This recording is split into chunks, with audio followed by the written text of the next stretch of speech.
your website, a little bit about you, all that fun stuff. I do a ton of stuff. I know. And You've the reason is more important than what I do. Excellent. I'm on a mission to empower over 1 billion people to be happy and teach 3 things to 1,000 people, to teach to 1,000 people, to teach to 1,000 people. That's how I'm going to get to 1 billion. And what I teach is how to make a lot of money, to help a lot of people, and be happy or have a lot of fun.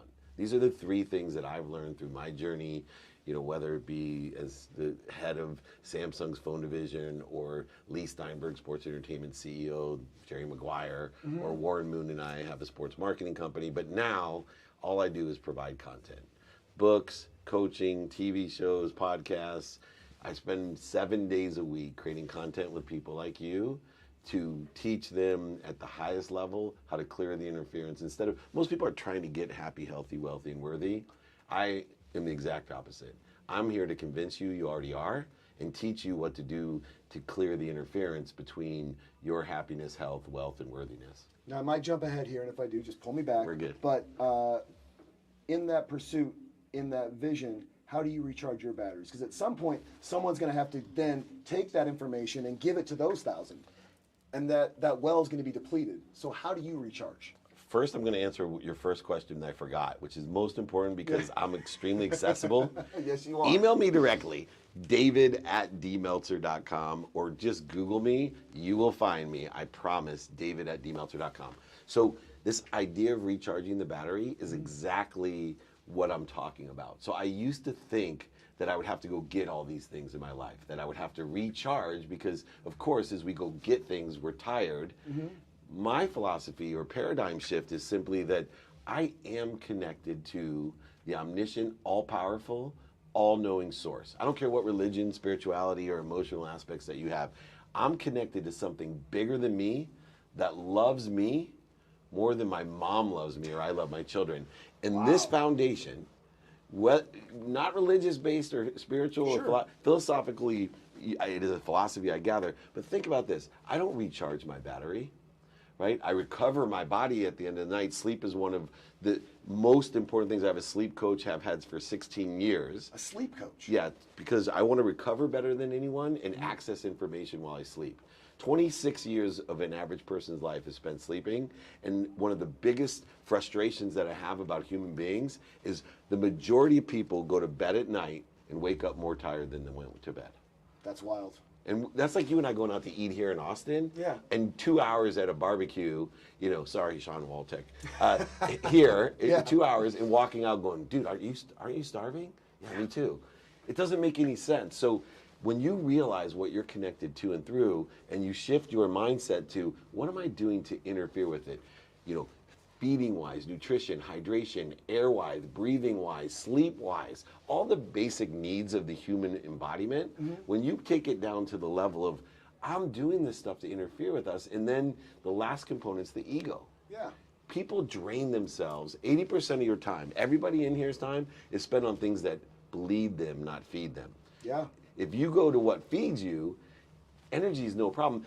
I watch Mick Jagger, and he was blessed to be at the Rolling Stones concert. I have an office at SoFi, a suite at SoFi, which is the big Super Bowl stadium, right? Oh, yeah. And I'm watching a 78-year-old man for literally 2.5 hours exert more energy than even I've seen professional athletes running Lee Steinberg. And everyone's looking around and goes, how does he do it? I'm with Sugar Ray Leonard, by the way, who is also amazed by it. Yeah. And I said, because he's cleared the interference, right? He's just a vessel of energy. And we have enough energy, and you have enough energy to light up all of Manhattan. But we interfere with it because we have a need to be right and need to be offended. This fear that you have, right? Need to be separate, inferior, superior, anxious, frustrated, angry, guilty. All of these ego-based consciousness, that's what's interfering with us in this most powerful being that loves us more than our mom. I love that. See, I often tell people, if you really want to be successful, you really want to go out there, first thing you wake up in the morning, look in the mirror and say, I love you out loud to yourself. That's number 1. Number 2, stop thinking about the change of like, oh, I've got to change this, versus I'm so excited to try this. I want to go do this.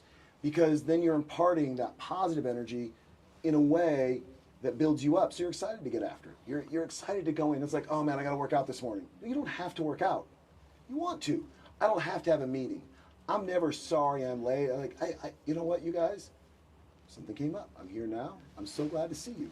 Thank you for your patience. Thank you for your patience. Exactly. Yeah. Yeah. You and I speak the same language, and what I love about people who can articulate the same thing in a different manner is we reach more people in that way. One of the things that you're talking about is that get to, got to attitude, which, you know, I've dealt with my entire life. I spent 22 days in Korea when I was running Samsung, and every day I did was call my wife and say how much I missed her and the kids.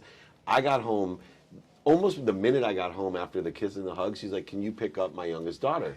And I looked at her and I said, I have to go pick her up? And she's like, you have to? For 22 days, all you said is you want to see your children. I'm giving you an opportunity to spend 30 minutes with your 13-year-old daughter, and you have to do it? She goes, you're full of shit, David Meltzer. You teach this stuff, and you, right, I get to do God everything. bless her, though. Right? God bless her, She's right? amazing, I mean, yeah. that's- And so what is she talking about? Let me explain. Yeah. This is a statement that confuses everyone. I say, if you have infinite patience, if patience was infinity, everything would happen instantaneously. I see And that. so I'm striving towards this infinite patience, which allows me to get to do everything. Now, the interval between cause that you're talking about, I get to do, and effect, I got to do. The interval between cause and effect is time. So if we put our emotions, our attention and intention on the outcome, I gotta get there, I gotta get there, I gotta get there, compared to, I should drive faster. Okay. When we wanna drive faster, we get there faster. When we look at, we gotta get there, we get there slower. Yep. In actuality, the man-made construct of time is either working for or against us. When we're looking at the cause and putting what I call the enjoyment of the consistent, persistent pursuit of our potential, the pursuit of it, we get there faster in man-made constructive time. If we're looking at, as my friend Chris Gardner, who did the movie, and you're a movie guy, right? Pursuit of Happiness. I always tell him, why are you creating resistance to happiness, Chris, with your title? He goes, what do you mean? I go, pursuit of happiness? No. Happiness is the pursuit. Yes. Cause and effect, outcomes should be pointed at, but all energy should be put into the cause. What am I going to do? How am I going to drive faster? What do you just talked about something that that really hits home with me is time. You can go to the store, buy some bread, it goes bad. You go buy more bread. You go buy that pesky avocado, you think it's ready, it's not, you touch it, when you want it, it's rotten. You go buy another one, you just keep gambling. Time's the one thing, when you spend it, you don't get it back. How do you, with offering up so much of your time, how do you not hold judgment in giving that time away, knowing that it's something so precious, where someone may reach out to you and say, David, I really need your help. And you're like, great. And you spend time, because we've emailed, you thoughtfully craft, you engage, you bring other people in, you have a lot of, and you do that, and then they don't respond, or they drop the ball, or they just ignore it. How do you not feel resentment on that, but instead just keep powering forward, knowing the next person that gets that email is going to change their life? Well, 80% of people's time is also spent on things that bleed you. So the need to be offended is one of the biggest bleeders in my life, and I've identified I like that, the need to be offended. And I wish I could feed the world as fast with the need to be fed that I do with the need to be offended. If you have a need to be offended, which I do, it's inherent in my energetic and genetic inheritance, the minute I walk out of here, I'll be offended. You can always find something to be offended about, right? It's so cold. Yeah. They did this to me. So I have this realm of, number one, I try to utilize time with things that feed me. Okay. So if I identify something that's not feeding me, like offense or the need to be right or anger or frustration or guilt, that's another one, I'm Jewish, it interferes with it. So I just simply stop, drop, and roll, and stop, breathe. I don't resist it, I don't fight it, I just stop and say to myself, what do I want today? Who can I help? Who can help me? How am I best to get it done? With 3 lenses. If you look at everything, I call it the Meltzer kaleidoscope. I'm still fighting my ego, I gotta put my name on it. Productivity. How productive is this? How much value am I providing? How well am I serving that value? And how many do I serve it to? These are the 3 components of potential profit and potential reach. Then after productivity comes accessibility. This is what you're talking about. It's a bifocal lens. How accessible am I to others, which is my main objective, and how am I accessing what I want? Who I can help, who can help me, and how to get it done. How am I accessing that? So that's access. And then, of course, we talked about gratitude being the common denominator of happiness. I try to find the light and love and lessons in everybody, but the minute I find a closed mind, or I find a dead end, or I find negative energy, I stop, drop, and roll to something positive. So I have these down to a granular level, you've experienced it here today. I have a 5-20 rule. 5-minute phone calls, I'll give to anyone in the world. My cell phone, call me, nobody does, even though I do this all the time, 858-688-3294. Set up a 5-minute meeting. Don't text me, call me and leave a message if I don't answer. I'll get anyone in the world 5 minutes. I know. Right? 20-minute meetings or interviews. Anybody in the world, they call me, oh, Mr. Meltzer, can you, 20-minute interview. I will find the time. But I want to say that, I want to interrupt you real quick because I want people to know this. So we have communicated in the past quite a bit. I'd reach out to you to come on my podcast. Mine is 3 hours long. You're like, Jay, let's do 20 minutes. And then I tell you, I go, this is kind of my format. I'm sorry, but let's stay in touch, which we do. But the thing that I love is that you respected my format. You're like, no, I understand where you're coming from. Yeah. You understand where I'm coming from. We'll bridge this water later. Let's just keep chatting. Right, and here we are doing a 20-minute interview, Yep. and now I understand, and I love you even more. So I'm going to plan a trip to Austin, and we're going to time it so I can do the 3-hour interview I would love at that. a time when it's not interfering with being accessible. Absolutely. Because for me, I'm doing a value justification. 3 hours with Jason means what? 180 minutes divided by 20, right? Is 9 interviews. Yeah. Is 9 people that have their own audiences that I can help. So in my mathematical weird mind of helping people, I can help more people, but there's also windows of exception. You know, I'm not, people ask me all the time, I spend a minimum amount of time with my family every day, so I have these non-negotiables. Minimum of an hour a day on health. Okay. I spend a minimum of 2 minutes a day with my teenage daughters. And some people get offended by this, and I'm like, dude, 2 minutes a day with a teenager is worth more than 2 hours on a Saturday, and they appreciate 2 minutes. I asked for 5, by the way, my girls gave But me it's 2. focused. But it's focused. And that's where, I have a daughter as well. One of the things that I've always done, and I do it in business similarly. I don't obviously speak the same way, but I told my daughter, I was like, hey, when you were born, you didn't get to choose me. I'm a little crazy. How can I be a better dad? What can I do to be better? And every month, and sometimes she says stuff like, you make me eat my peas. And I go, that's being a dad. Sorry. Right. She's like, Dad, you raise your voice on the phone sometimes. Like, I get excited. She goes, yeah, but loud noises kind of bother me. I'm like, honey, when you're around, I'll keep my voice down. I'm so sorry. She's a sensitive kid. We're walking down the street. She grabs my hand, gives it a kiss, and she goes, Daddy, you've been really quiet on the phone around me this last month. And that was a 30-second conversation. So when people say 2 minutes, that 2 minutes can really impact so much because it's concentrated, it's real, it's identifiable, and it's their time. Right, and you have this conscious connectivity, meaning that our brain, right, our cellular memories day by day. Yep. And so if you're in constant contact, there's like these connection points that you're just, oh, this is episode number 2, this is episode number 3. Instead of you have to start back over if you spend 2 hours on a Saturday in your Disneyland dad, you have to start back over because they don't remember that connection. Yeah. And when you have the constant, consistent, persistent connection, you get exponential or aggregated or compound love, which is what I want with my children. Absolutely. When you started thinking about this, well, let's back up further. Who inspired you to be who you are that allowed you to, the fuel to grow and to do this? So there's been several people along the journey. My first is my mom, right? A single mom, raised 6 kids. All my siblings went to the Ivy Leagues, Harvard, Penn, Columbia, summa cum laude. But, by her actions, my mom used to say, my kids will never listen to me, but they watch me.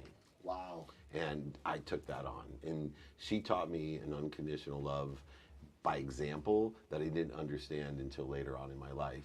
And then the second person to inspire me was my wife, and still does, by the way. My mom less inspires me now today than my wife is my true inspiration. Okay. She keeps me in spirit, right? She's that person that just is that unconditional, constant love of my life. Then all the masters have inspired me. I read constantly. Okay. And so, Course in Miracles, Wayne Dyer, all of his stuff, Michael A. Singer, Power of, Surrendering Experiment. And so I'm constantly learning. So I spend a minimum amount of time every day learning. I have a saying, and it's going to be my new brand. So you remember the Dos Equis guy, the world's most interesting man? Absolutely. So I want to brand myself the world's most interested man. One time David Meltzer asked over 100 open-ended questions just to see how he could be of service or value to others. The world's most interested man. Be more interested than interesting, my friends. That, to me, has changed my life. Because I have so many in-spirit friends by being more interested. So you're inspiring to me. And I've created this system, this platform where I get to interact with people with you all day long. And I read awesome. And I audiobook, and that's what's inspiring me today. And there's been many people. That's, well, very kind of you to say. And I'd like to ask you this, please. You know, in this world of inspiration, everything that you do, we both have a friend in the food industry. You've taken quite a shine to him. What does sitting at the table in a meal mean for you? Sharing a meal, because that's more than 20 minutes, and that's an intimacy level that's different than a conversation. What does that mean to you? And we'll throw the cheap plug, Cali Media Barbecue. Thank you, Sean. All right, Sean. If you're in San Diego, get his grub. It's delicious. So we're having a bar. You're having Sean's best food. Who's there and why is that important to you? Yeah, it's very important to me. So food, nutrients, is one of the 4 basic needs of our human bodies. Absolutely. Food, hydration, air, the way we breathe, and sleep. I have coaches for all of those, by the way. But when we share one of those things with someone, so if I sleep with my wife, or you and I meditate together, sure. or we share food and drink together, these are at the basic of our needs. And so there's a special energy in that. And so for me, when I sit down with someone and eat with them, it's not just a conscious conversation that we're going to learn from each other. There's an energetic bond.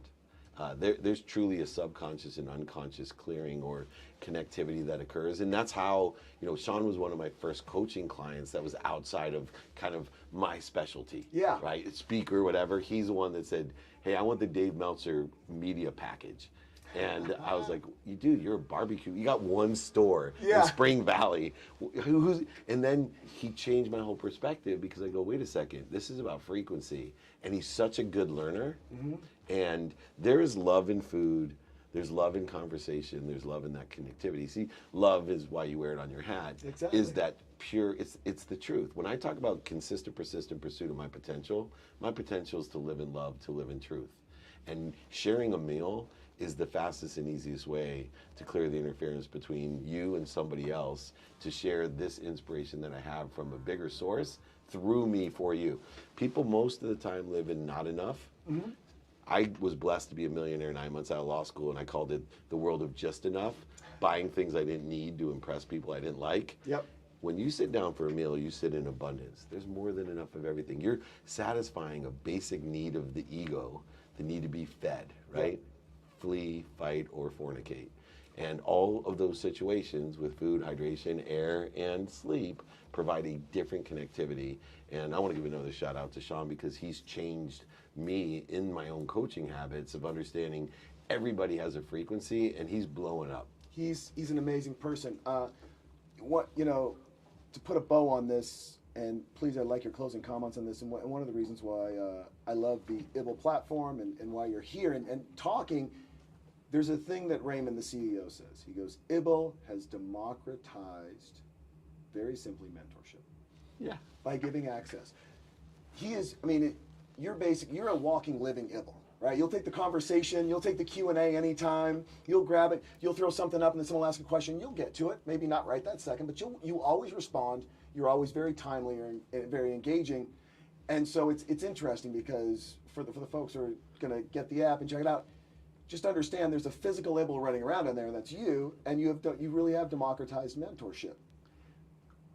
What can other CEOs and other people who have so much knowledge, what would you like to tell them as far as democratizing mentorship to make the world a better place? We'll close with that. And that's what I love about ibble, by the way, is it fits into the Shakespearean revival that I'm trying to share with people. The first thing of mentorship, and Sean's a perfect example, right? To thine own self be true. It allows a barbecue in Spring Valley, California, not known like Austin or Kansas City, right, or New Orleans, right? I'm talking weird place for barbecue. Oh yeah. To be true to themselves, if they democratize mentorship by 4 things. You need to capture what you're doing. You need to modify it for the different. This is what ibble provides, right? Dave Meltzer's only so good when I can talk one-on-one with Jace. But when we capture my essence here today, modify it for all these different platforms, So you're on LinkedIn. This will be seen on Instagram, LinkedIn, every single platform. It'll be reshared and repurposed and modified. Then it's amplified by the audience because whoever it resonates with, which will be minimum 10%, it'll resonate. 10% will hate it. And then we'll start working on the 80% in the middle. It then amplifies to the world, democratizing mentorship, free information, the dummy text is shared for free. And then guess what? The best part for me is the perpetual nature of content that's created, that somebody will hear about it and go back even though they weren't here with us. I love it. David, I can't thank you enough for the time. You're a busy man. Active.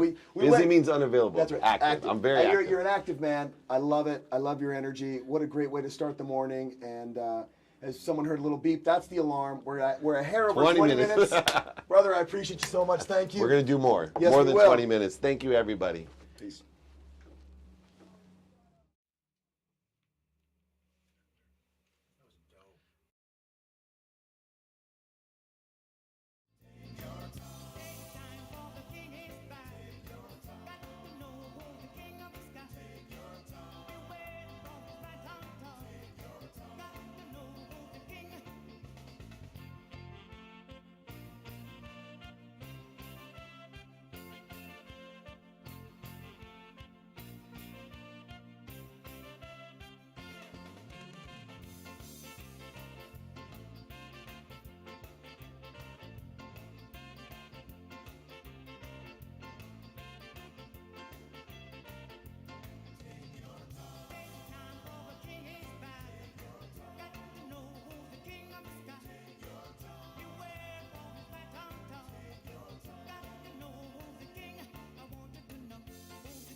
get access to this region? And how technically, what were you there for? So the first time I went was 1986. Okay. So Gorbachev was in power less than a year. It was still Soviet. We were still foreigners, and people would look at us and stare at us on the street because our clothes looked different. And you know what? Even our gait looked different. Even our eyes looked different. We carried ourselves differently. So I went for 3 weeks for a tour. And then in 1987, I went for 6 months and studied at a Russian language school. And that just started opening up all of the realities. And as I went through year after year, you go from tourist, okay, you're on a bus a lot. You go to school, now you're out on the street a little bit more. And that ended up leading to an internship, long story short, an internship in the Soviet police. Wow. So I just had all these different pieces of the kaleidoscope, right? So I had different vantage points to look at Russia from.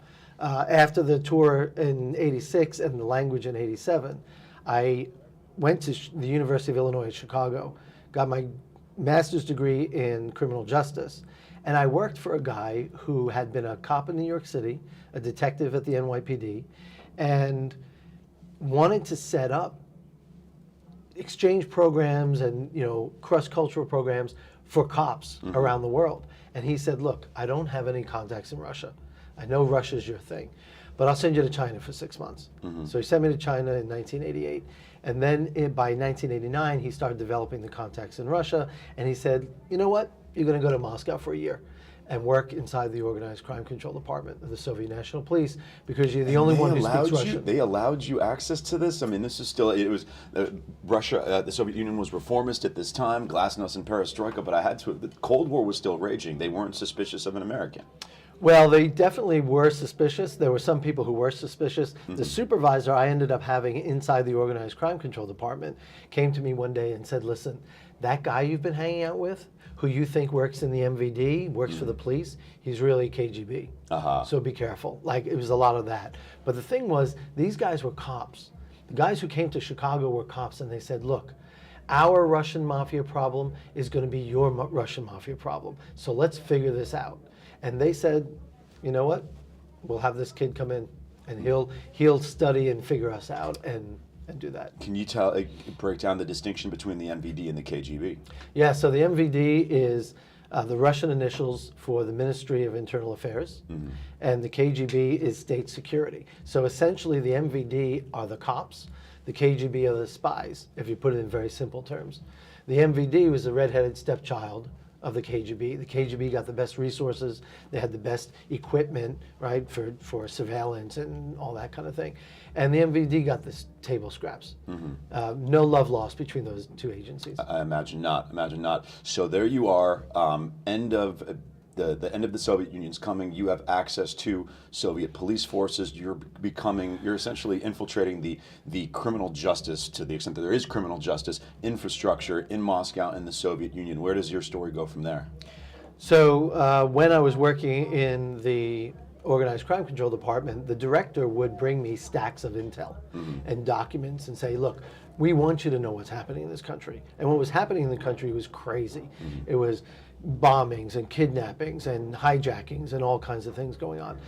I finished up that period, went back to Chicago, finished my master's degree, and then in one of the few brave moments of my life up until that point, I decided just to throw everything to the side and move to Moscow. Wow. So I moved to Russia on my own. I set up my own consulting company.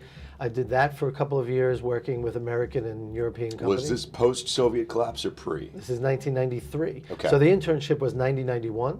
Soviet Union collapsed at the end of 91. And then I moved back over there in July of 93. Worked for 2 years on my own, and then I got picked up by Kroll Associates, which is a global corporate investigation, business intelligence leader, top in the world at that time. So I was a consultant to them. 2 years after consulting with them, I became the director of their Moscow office. And essentially that meant keeping our American and European company clients out of trouble in Russia. And when they got into trouble, my job was to make that trouble go away. And once in a while, it would be organized crime groups banging down the door of our client. and I had to pull whatever lever that I had access to make that threat go away. And sometimes the lever would be a colonel in the KGB, or a general in the MVD, or Moscow City Police. Moscow City Police had a great reputation, and no gangsters wanted to mess with them. So we would pull the lever we had to pull to make the problem go away. And so to set the picture here, this is kind of the Soviet Union has collapsed. You have a massive society that's switching from a controlled, centralized government with state ownership over all assets to privatization of those assets. And pretty much this was a fierce struggle over the spoils of all these resources from the Soviet Union, and a determination of who gets those resources. And it seemed to be pretty helpful if you had access or contacts in the government, in that even while we're supposed to be liberalizing and democratizing, that it really was still kind of cronyism and gangsterism, in that whoever had the most guns, and there was a kind of a melding of organized crime forces and local law enforcement, and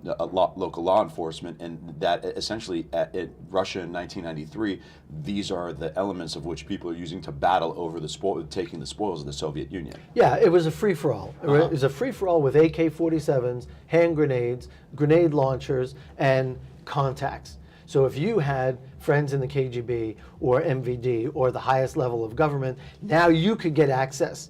You could get access to everything that was up for grabs. And here's the thing, everything was up for grabs. Everything was up for grabs. You would have, we say the word mafia, what do you think about? Italian Americans, whatever, the New York City situation, all that.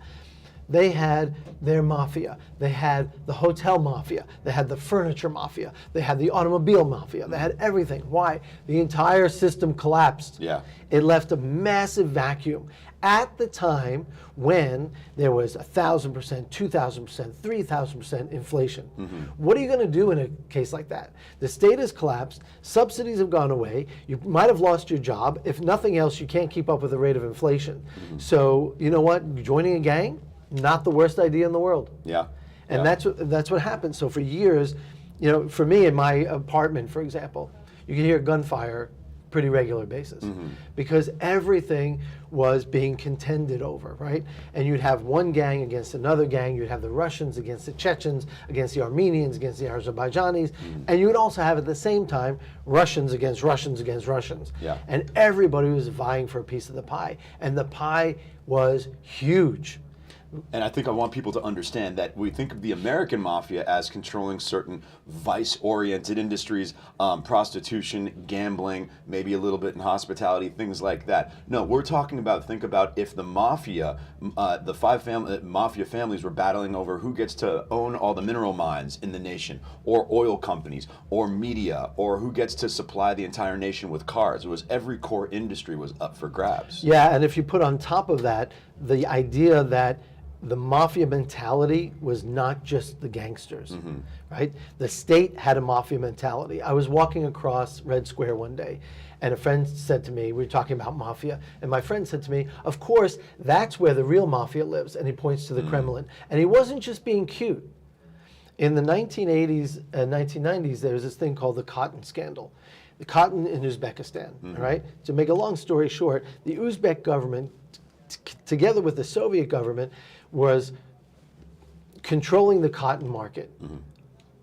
That sounds innocuous, but what was connected to it was death, murder, torture, embezzlement, kidnapping. All the telltale signs of a mafia, right? So when people said mafia, they weren't necessarily being flippant or cute.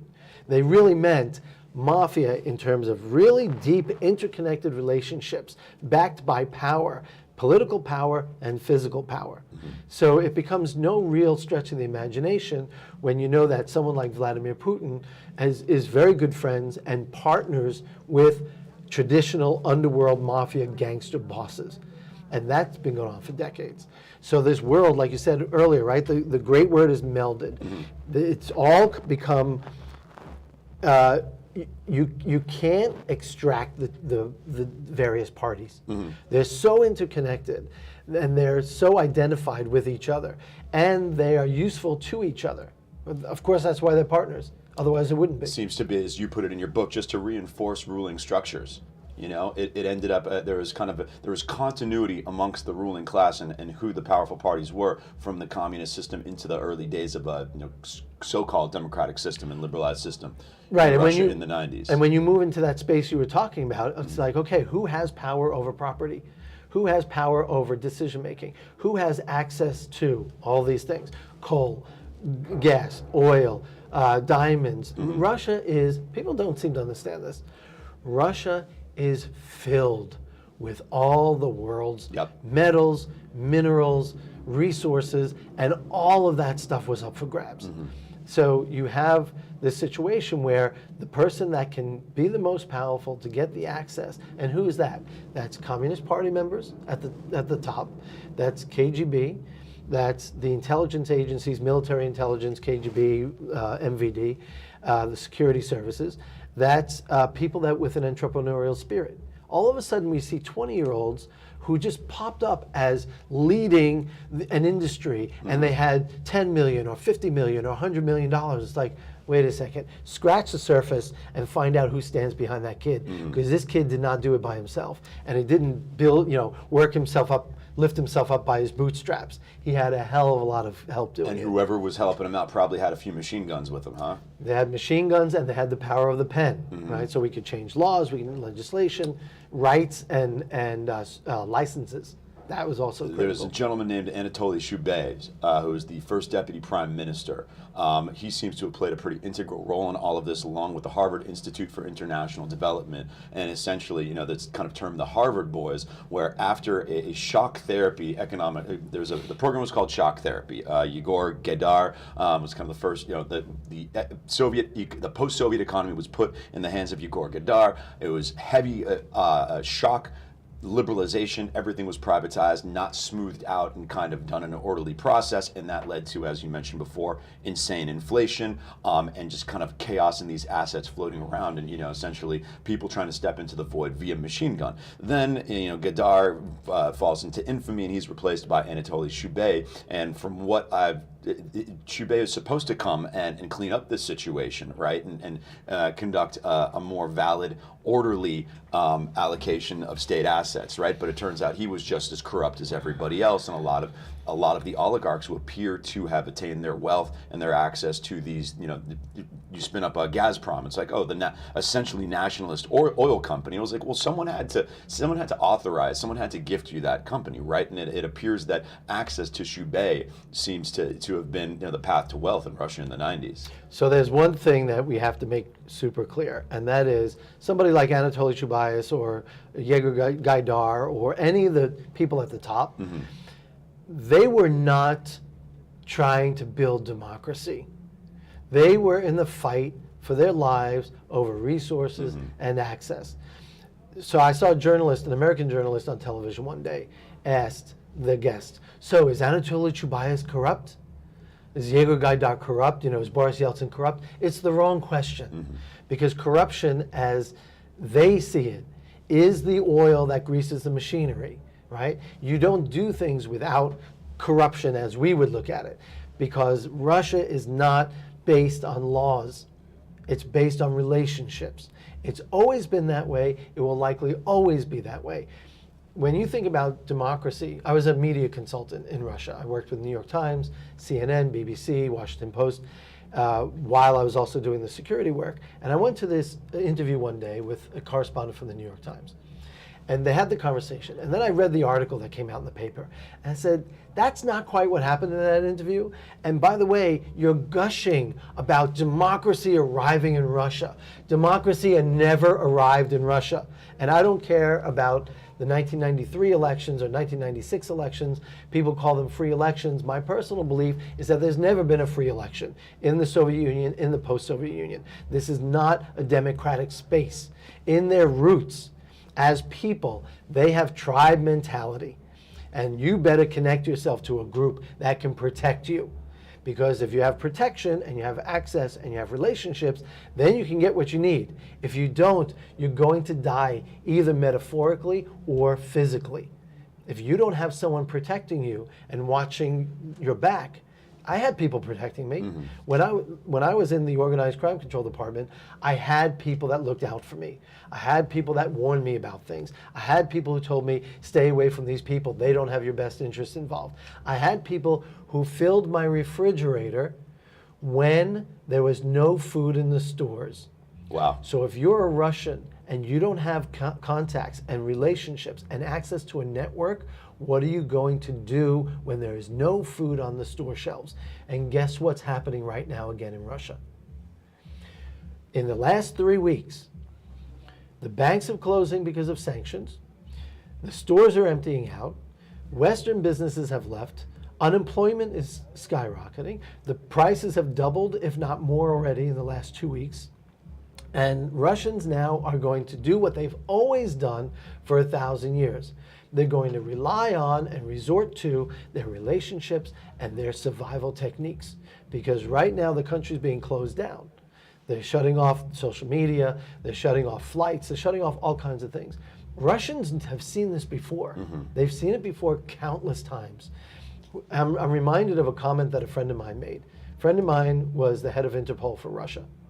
And in the 90s, he said to me, the West is all freaking out over what's happening in Russia.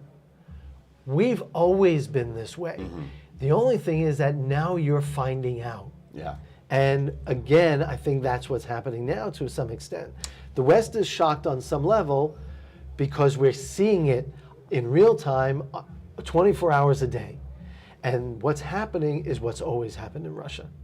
In the circumstances that might lead to complete civilization collapse in the West because we're not used to it are pretty much just another day at the office over there. You know what? Let me tell you something about COVID. During COVID, what happened? People freaked out, then they ran to the store and they wiped out toilet paper, paper towels, Clorox wipes, whatever, okay? But that's a fraction of the total goods that were available in a large supermarket. Russia lived for years and years and years living that game based on everything, not just toilet paper or paper towels. For example, in 1987, when I was studying over there, I went into a supermarket, I saw oranges. Oranges was like weird to see in the Soviet Union. And this was February, so Yeah. you're in the middle of the winter. It's like, wow, oranges. I go to the supermarket, I look for a bag to collect my oranges, no bags. So I'm stuffing all these oranges in every pocket that I could find. I never see oranges again Wow.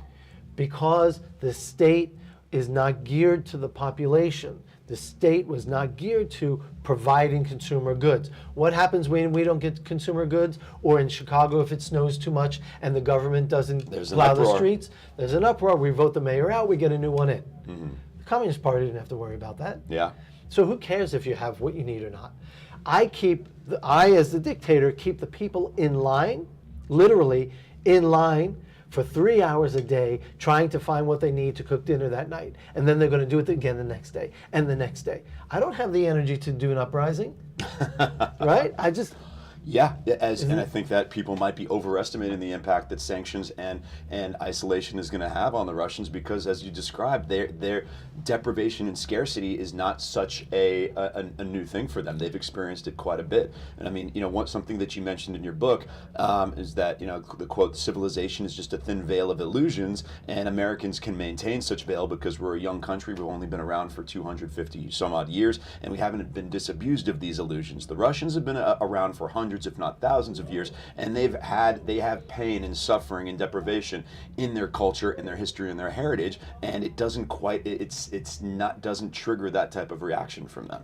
They're the adults. Thank you for coming to the activation. We are ibble and we spark meaningful conversation. So any conversation you see inside or outside, you can join it and ask questions and engage with the people online through the QR code. All right, can somebody explain to me NFTs? All right, oh, thank you. Perfect. She works for us. This is great. Perfect. So what I want to do is have somebody come up who just made a documentary on NFTs and the digital NFT revolution among artists in Web3. This documentary is going to be dope, and guess how many times they've shown it at South by Southwest? Like this sneak peek that you're going to see, guess how many times